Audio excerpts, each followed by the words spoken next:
नमस्कार सभी दर्शकों का स्वागत है हमारे इस खास प्रोग्राम में। मैं हूं आपके साथ यश गांधी और आज हमारे साथ जुड़ चुके हैं उज्जैन से योगेश सांगते जी, जो कि भाजपा नेता हैं। सर स्वागत है आपका।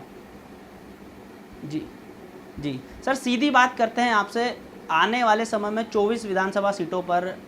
क्या नज़र है आपकी? जो उपचुनाव होने वाले हैं, क्या जी रखते हैं इस पर आप नज़र? जी जी यश जी, मैं बताना चाहूंगा कि सबसे पहले तो कि भारतीय जनता पार्टी में ना कोई दावेदार होता है और ना कोई दावेदारी वाला कोई प्रश्न होता है। सिर्फ हम संगठन के समक्ष हम हमारी इच्छा जाहिर करते हैं, क्योंकि राजनीतिक क्षेत्र में काम कर रहे हैं तो महत्वाकांक्षा होती है, और महत्वाकांक्षा ना कि किसी पद को पाने के लालच की होती है, सिर्फ जनता के बीच में सेवा करने की एक महत्वाकांक्षा है, और उसका एक माध्यम ये हो सकता है। तो मैं आपको बताना चाहता हूं कि अगर विधानसभा जो चुनाव है उसमें मैंने भी मेरा प्रयास किया है, और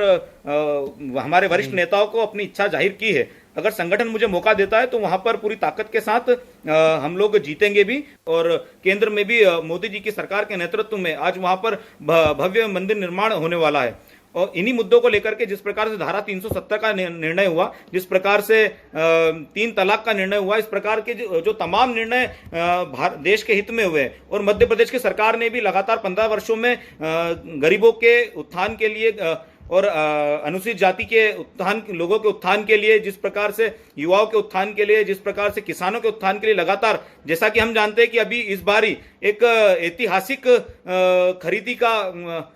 पंजाब को पीछे छोड़ करके मध्य प्रदेश ने अपना पहला स्थान प्राप्त किया है गेहूं खरीदी में। तो ये सारे मुद्दों को लेकर हम जाएंगे, और जनता हम पर विश्वास करेगी, ये हमको पूर्ण विश्वास है, और जनता हमारे साथ हमको समर्थन देगी। आप 15 साल, विगत 15 साल से देखी जाए तो भाजपा की सरकार रही है, तो कहाँ गलती हो गई, जब कहाँ कांग्रेस मजबूत हो गई, जो 15 साल बाद कांग्रेस की वापसी हो गई? जी, मैं इस मामले में ये कहना चाहता हूँ यश जी, देखिए प्रशासनिक फेरबदल एक सिस्टम का एक अंग होता है, लेकिन हमने खरीद फरोख्त नहीं की। जिस प्रकार से 15 महीने की सरकार में हमने देखा था कि ये तबादला उद्योग जिस प्रकार से कांग्रेस ने चला दिया था, जिस प्रकार से तबादला उद्योग चला करके ये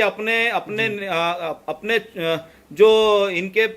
सिपह सालार जो सभी अधिकारी थे जिनको ये बैठाने का प्रयास कर रहे थे, जिस प्रकार से सरकार जाने वाली थी उसके 15 दिन पहले इनके कार्यकर्ताओं की इनको याद आई, कांग्रेस के नेताओं को इन्होंने अलग अलग रूप से, अलग अलग तरह से, अलग अलग आयोगों को बेच करके लाखों करोड़ों रुपए में इन्होंने, जब सरकार जाने वाली थी उसके 15 दिन पूर्व आयोगों में बैठा करके इन्होंने उपकृत करने का काम किया। 15 महीने में इनको इनके कार्यकर्ताओं की याद नहीं आई, जब इन्होंने इनके कार्यकर्ताओं को आयोगों के पद पर नहीं बैठाया, लेकिन 15 दिन जब बचे थे सरकार को जाने में, तब इन्होंने इनके कार्यकर्ताओं को उपकृत किया, करोड़ों रुपए उनसे वसूले और उनको आयोगों का अध्यक्ष बनाया। ये सब हम सबके सामने है। इन्होंने जिस प्रकार से 15 दिन पहले इनकी सरकार जाने वाली थी और मध्य प्रदेश के मुख्य सचिव तक के महत्वपूर्ण पद पर भी जो आसीन थे हमारे अधिकारी, इनको बदलने का काम किया। इन्होंने जिस प्रकार से जब सभी कोर्ट्स में जो अधिवक्ता होते हैं सरकारी, उनको बदलने का काम किया, आयोगों में बदलाव का काम किया, कलेक्टर एसपी को बदलने का काम किया, यह जग जाहिर है कि इन्होंने किस प्रकार से खरीद फरोख्त की थी, किस प्रकार से इन्होंने सरकारी अधिकारियों को अपना निशाना बनाया था।